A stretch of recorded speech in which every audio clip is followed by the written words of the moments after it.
Donald Trump పై 2 సార్లు హత్యాయత్నం, కమలా Harris office పై ఇప్పుడు దాడి.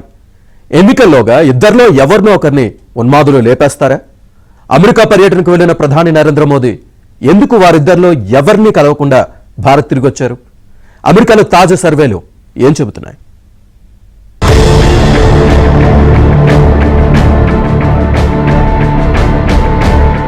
అమెరికా అధ్యక్ష ఎన్నికల్లో హోరాహోరీగా ప్రచారం జరుగుతోంది. అభ్యర్థులుగా ఉపాధ్యక్షురాలు కమలా హారిస్, మాజీ అధ్యక్షుడు డొనాల్డ్ ట్రంప్ ఎవరికి వారు విస్తృతంగా ప్రచారం నిర్వహిస్తున్నారు. కమలా హారిస్ పార్టీ సమన్వయ ప్రచార కార్యాలయంపై గుర్తు తెలియని వ్యక్తులు దాడులకు తెగబడ్డారు. అరిజోనాలోని డెమోక్రటిక్ పార్టీ సమన్వయ ప్రచార కార్యాలయంపై గుర్తు తెలియని వ్యక్తులు కాల్పులు జరిపారు. అర్ధరాత్రి సమయంలో ఎవరూ లేకపోవడంతో పెను ప్రమాదం తప్పింది. ఇటీవలే మాజీ అధ్యక్షుడు డొనాల్డ్ ట్రంప్ పై సైతం వరుస కాల్పులు జరిగాయి.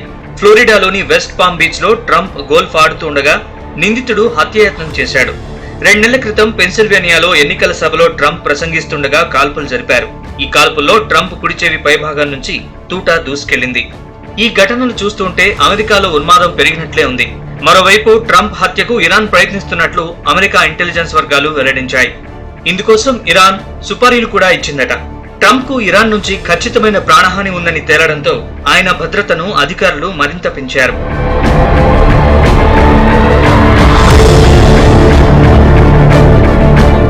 రెండు రోజుల క్రితం వరకు అమెరికా అధ్యక్ష ఎన్నికల్లో కమలా హారిస్ విజయం చాలా తేలిక అనుకున్నారు. అయితే ఇప్పుడు పరిస్థితి మారుతోంది. 3% ఉన్న గ్యాప్ 1% తగ్గింది. కమలా హారిస్ వైపు 48% మంది, డొనాల్డ్ ట్రంప్ వైపు 47% మంది మొగ్గు చూపుతున్నారు. కొన్ని రోజుల క్రితం ఇదే సంస్థ చేసిన సర్వేలో హారిస్ కు 45%, ట్రంప్ కు 41% మంది మద్దతు పలికారు. అంటే నెలన్నర సమయం ఉన్న ఎన్నికల నాటికి పరిస్థితి ఎలాగైనా మారొచ్చన్నమాట.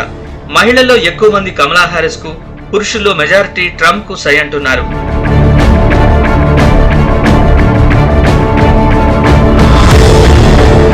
అమెరికా టూర్ లో ప్రధాని నరేంద్ర మోదీ ఉక్రెయిన్ అధ్యక్షుడు జెలెన్స్కీతో భేటీ అయ్యారు. కానీ ట్రంప్ కమలా హారిస్ ని మాత్రం విస్మరించారు. 3 రోజుల పాటు అమెరికాలో ఉన్న ఇద్దరిలో ఎవరినీ కలవకుండానే ఇంటిముఖం పట్టారు.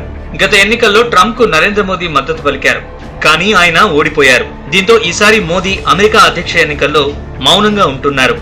గతంలో అమెరికా వెళ్ళిన సందర్భంలో డొనాల్డ్ ట్రంప్కి మద్దతుగా హౌడీ మోడీ అనేటువంటి కార్యక్రమంలో అబ్కీ బార్ ట్రంప్ సర్కార్ అని చెప్పేసి నరేంద్ర మోడీ గారు అక్కడ పిలిపించినటువంటిది తెలిసిందే. అది తీవ్రమైనటువంటి విమర్శలకు దారితీసింది.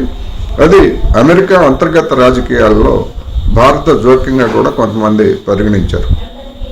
ఆ విమర్శలను గమనంలోకి తీసుకొని బహుశా ఎవరు గెలుస్తారు, ఎవరు ఓడుతారు అనే దాంతో నిమిత్తం లేకుండా ఎవరు గెలిచినా అమెరికా అధ్యక్షులతోటి భారత ప్రభుత్వం వ్యవహరించాలి కనుక బహుశా ఈసారి నరేంద్ర మోడీ గారు అలాంటి జాగ్రత్త తీసుకొని ఉండుంటారు.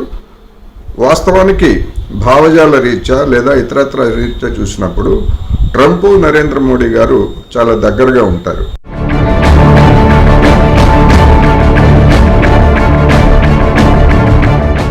అమెరికాకు వచ్చే ఏడాది ఎవరు అధికారంలోకి వచ్చినా భారత్ తో సంబంధాలకు మాత్రం తిరుగుండకపోవచ్చు. ఎందుకంటే ప్రధాని నరేంద్ర మోదీకి ట్రంప్ తో వ్యక్తిగత సంబంధాలున్నాయి. డెమోక్రటిక్ పార్టీ భారత్ కు అనుకూలమే.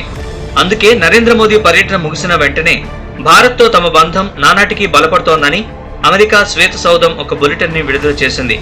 భారత్ తో ద్వైపాక్షిక బంధం పటిష్టం కావడానికి బైడెన్ ఎంతో కృషి చేశారని పేర్కొంది.